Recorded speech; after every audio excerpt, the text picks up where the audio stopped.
Hello, I'm John Kleiss of TISL Media, and we have a real treat here. I have the Tennessee Secretary of State, Tre Hargett, with me. How you doing? Hi, John. How are you? I'm doing very well. How's your year been? It's been, I think it was about a year ago. A year, hasn't it? So it's been a good year so far. I'm a year older, but I don't feel a year older, so it's been a busy year. So it's always good to have y'all back at the Capitol, though. Thank you. Now, yeah, I was going to say you probably don't feel too much older. I saw him in the House chambers earlier, and he was helping set up lots of chairs, which really struck me. That's really nice because you probably don't have to do that sort of thing at this point. But. Well, I just saw something need to be done. It's kind of like, I think, in my opinion, that's just kind of what you're supposed to do. If you see somebody that needed some help, you help them. Well, yeah, I guess most people would agree with that. So today, I know last year we mainly talked about TISL. This year I want to talk about something a little bit different. I mainly want to talk about voting and voting participation, because I know this has been a big thing with you.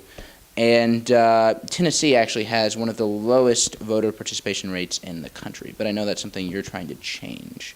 So why do you think our voting rate has been so low? Well, if you look at it, look at our elections we've had in the recent years, and so we're a very red state.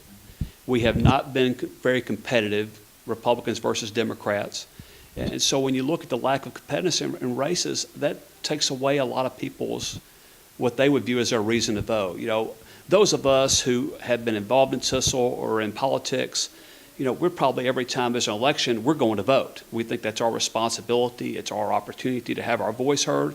A lot of people are thinking, you know, that race isn't going to be close. My vote's not going to make a difference. I'm not going to go. So the lack of competitive races, I think, is what drives down turnout. Now, what would you say to those people who just don't go to vote? Well, you never know when your vote will make a difference. So, you know, we have had state House races decided by 5 votes or less just in the last few years. We've had school board races that have ended in a tie before. We've had congressional races that have been decided by, you know, approximately 36 votes. So you just don't know when your vote will make a difference. So I tell people, aren't you better off taking a few minutes of your time, being an educated consumer with your vote, and having your voice heard at the ballot box? Because what could be worse than realizing afterwards that your vote could have been the one that made the difference for an elected official who would have made a positive impact on your community and your state and your nation? Yeah, that's a good point. I've thought about that too, because there have been times I actually haven't wanted to vote, but I'll think, gosh, what if it comes down to just one vote, and that might be unlikely. Well, John, you think about that.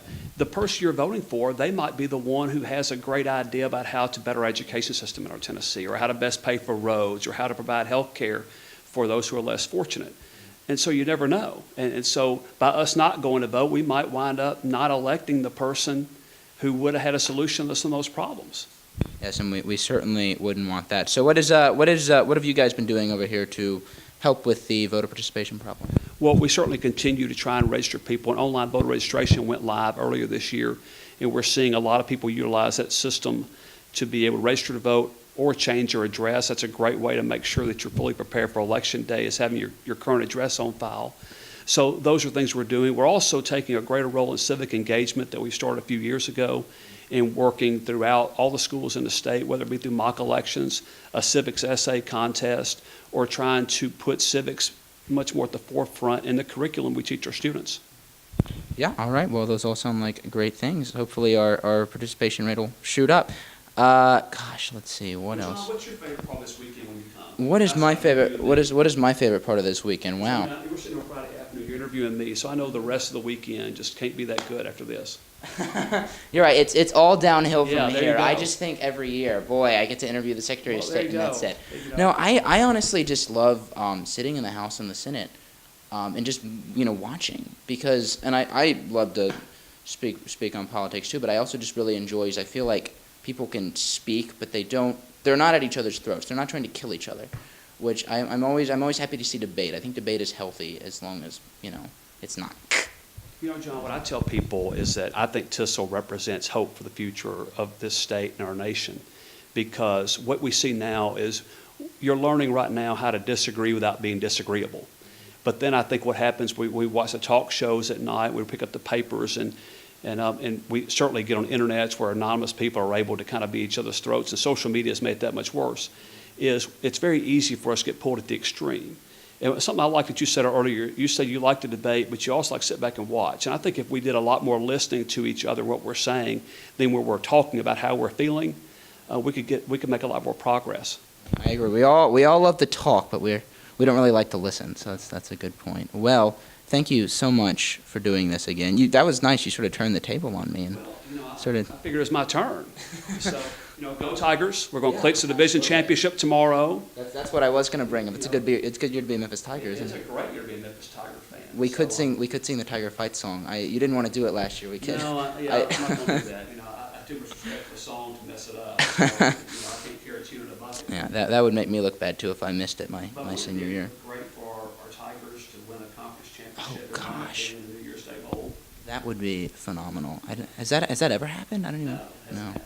That'd be great for the school. Well, again, thank you so much. We actually have a gift for you. We have a gift for you from TISL Media because you've been so kind to us. I know it's not much, but we have a mug for you. I had the people who selling it. I said put an inspirational quote in there, and they wrote "You're nice." So I took the quote out because that's all it said.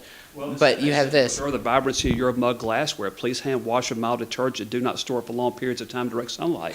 If that's not inspirational, what is?